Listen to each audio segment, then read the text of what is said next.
Welcome to SibSpot. Today's stories feature entitled Parents. To make this story flow a little easier, we are going to call OP's daughter Sarah. Entitled Mother demands invitation to Sarah's birthday party. It's probably not as flashy as other stories here, but still entitled and starring a mom. My daughter, Sarah, who's 4, pretty much gets along with most of the kids in kindergarten, so her birthday used to be kind of a bigger event. This year, instead of the usual pool party, she wanted to visit a very specific, kid-friendly theme park. This means more cost and stress for us, transportation, but also supervising. So we opted to only invite the kids she is close to. All of them have been regularly inviting her as well for playtime and their own birthdays. One of the kids who didn't get an invite this year never had invited my daughter to birthday parties or playdates. Also, my daughter told me that the girl is not her friend and calls her ugly because of her glasses. Said child didn't get an invite this year, but was invited last year. Her mom then approached me today. Entitled Mother, "So, Sarah's birthday is all the talk right now. All the kids are excited." Me, yeah, Sarah's also really looking forward to it. Entitled Mother, "Do you have a schedule yet?" Me, a rough one, but we still have time to figure it out. Entitled Mother, "Any suggestions for a gift?" Me, "Well, you don't need to get us anything. We also did not get one for your kid." Entitled Mother, "Yes, but Sarah was not invited, so she didn't need to get a gift." Me, "Exactly." Silence. Entitled Mother, "Wait. Do you mean we're not invited to Sarah's birthday?" Me, "Yes. Sorry, but we wanted to go smaller this year as the trip is more expensive." Entitled Mother, "But my kid is looking forward to it." Me, "Sorry. I'm sure you can go whenever you want." Entitled Mother, "No, she wants to go with her friends." Me, "Invite them, and she can." Entitled Mother, "Ha ha, very funny. What about the party and the cake? This is ridiculous. My daughter will feel left out. You're a bully." At this point, I just shrugged and went on my way. It's hilarious to me that this mother's little girl is she's been insulting this little girl, Sarah, and she wants to go to her birthday party because all of her friends are going? No, that's not how it works.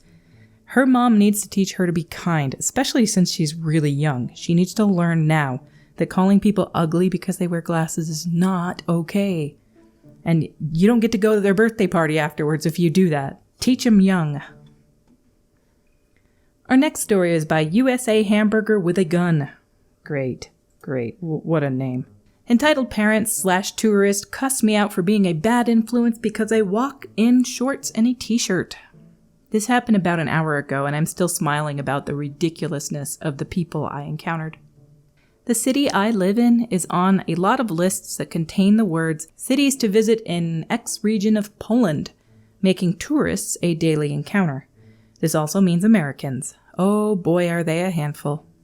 In my region, the temperature was around 3 to 7 degrees, again, we're in Celsius here, for all of March and some of April. But not too long ago, it spiked to 15 to 20 degrees. And because of that, I'm walking in shorts and a t-shirt pretty much every day, even when there's no sun and it's raining. Some Americans here walk in winter coat when it gets to 10 degrees. Every other day I have to walk to school, which I don't complain about. I only have about 1 kilometer to school when I know some of the people that drive at 6 a.m. to get here just in time. This also means I try to make it as comfortable as I can, and my walks in my hoodie started to be moist town after coming back from school or going to school, so I decided to walk in a t-shirt and shorts. After leaving my house and getting to the main street sidewalk, I was looking at the cars passing by. I can tell when someone is a tourist as they don't turn on lights when they're in a car, which must be turned on at all times. It's understandable as most countries around the world don't require daylights. There's a way to show people with your hands that says, "Hey, your lights are off, turn them on," but most tourists, of course, don't understand it. One car I spotted, also with lights off, was the entitled parent's car. When I showed the sign, the father looked at me with confusion. The mother looked offended and looked like she was saying something to the dad. They passed me, but when I looked back, they turned around in their rental property's driveway, then started gassing their little Skoda to get to me. The mother rolled down her window and started yelling. Entitled mother, "What the blank did you just show us back there?" Me, what? Entitled mother, I said, "What the blank was that sign you flashed when we passed?" Me, your lights are off. You need to have them on. Entitled mother, I know the law better than you. I'm an effing lawyer. You don't tell me what I know and what I don't. Me, don't be upset when you get a $300 ticket.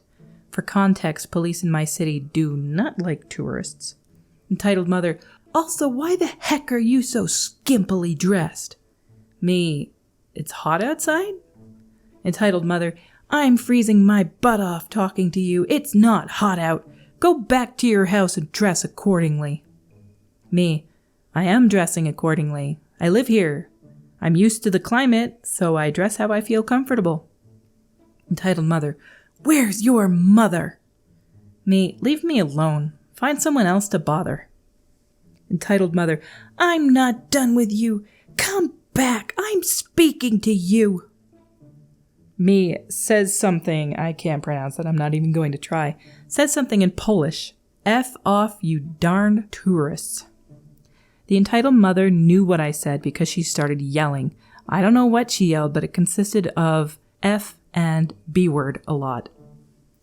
I kept walking to school laughing about how absurd this whole ordeal was. I don't know what their goal was, but neither do I care. When it goes from being really cold and snowy to being warm and sunny, even if it's not a really warm day, lots of people will dress lightly. I've been out in shorts and t-shirt on days that you would normally consider to be cold. Had it been 25 degrees instead and suddenly it's 15 or 20, this person probably would have been bundled up.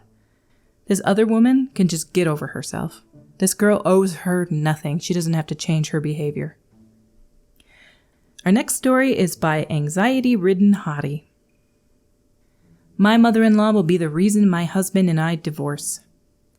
My mother-in-law is the most entitled, selfish, disrespectful person, but despite this, my husband still has love and respect for her and wants to avoid making her upset. What makes her upset? Saying no to her, not giving her money, defending himself or me when she insults us, the list goes on. Recent examples of how toxic she is. 1. She threatened to not go to our wedding if we don't uninvite someone that her friend doesn't like. 2. She screamed at my husband because we didn't invite someone that I haven't even met before and that my husband hasn't seen in decades, threatening again that if this person can't come, neither will she. The next day, she proceeded to ask him for money and offered to attend our wedding if he gives it to her. 3. She's upset that we bought our first home without her permission and that we didn't offer to let her live with us. To be spiteful, she texts my husband news articles about the bad housing market and laughs, saying we made a big mistake and must have lost so much money. We didn't. 4. At a dinner with other people, she will randomly tell my husband and I that we should go to the gym and get our blood pressure checked. I have a medical disorder that causes weight gain. I love my husband so much, but he feels too much guilt about going no contact. He can't set boundaries to save his life, so whenever his mom acts like this, he'll shut her out for a few days, and then it's business as usual. I tell him how much it hurts me seeing her treat him or us like this, and still allow her access into our lives, but it's like he has Stockholm Syndrome. If we ever divorce, I have no doubt she will be the reason. It's not good that you're going to give up on your relationship for this reason. You gotta try a little harder. It sounds like you guys are still in a fresh relationship, so. Mother-in-law, though. If you ever heard the phrase, F around and find out, her mother-in-law is doing just that. Like, she's gonna just break things apart. I can't stand people that act like children when they're older. I'm not coming if you don't uninvite X person. I don't like them. Like, come on. That's what children do. That's what babies do, not adults. Choose between me or them. It's like, okay, I'll pick them if you're going to make this day about you and act like a 3-year-old. It's not a hard choice. See ya. I really hope these two can resolve things because it sounds like a good relationship, except for the mother-in-law. So, our stories have come to a close for today. I hope you enjoyed these. Until we meet again, have an illustrious day.